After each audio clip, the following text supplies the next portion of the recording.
Every new manufacturing plant is going to be filled with robotics that also need more power. Distribution centers are going to be filled with automation that need more power.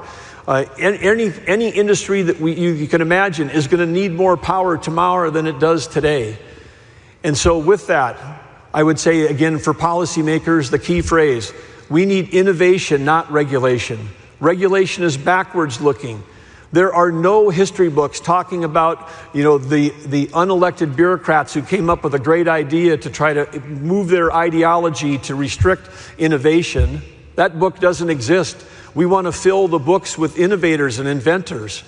And for those of you that are here today, companies that are investing in R&D to advance energy, to make it more efficient, we can solve every problem together related to any issues you can imagine that people might think we might have with climate, including more accurate modeling, including better efficiency on how we do things. We can have clean air, clean water, clean soil health. We can have all of that. We can do both, as it said in Dr. Sultan's slide. We are living in a world of and, not a world of or.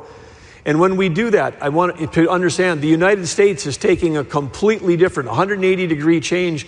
We are for all forms of energy that are reliable, affordable, don't require subsidy, and provide base load, whether that's geothermal, whether it's nuclear, all of these things. But part of what that takes is also, it takes us to have critical minerals.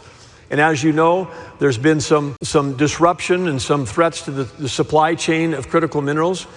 In the last few weeks, the United States has announced a framework for creating a club of nations to be able to trade across that club of nations in fair trade, to be able for refining and processing critical minerals. We invite any country that is interested in having a dialogue around that to join us. This effort began 2 weeks ago, and we have 6 countries, Japan, Korea, Malaysia, Australia, and others that Thailand already signed up to do this, because we need to make sure that we cannot advance the industries that we're talking about without making sure that we all have access as a group of allies to those materials. So in conclusion today, I want to close with a challenge to all of you. I want to close with a challenge and with some gratitude. I want to again share my gratitude to the leadership of UAE and to His Highness, Your Excellency, the incredible reception we've had here from last night to yesterday to today, meeting so many people that are aligned and supportive. But Dr. Sultan, again, for your leadership of ADNOC and this conference, bringing people together that are saying that there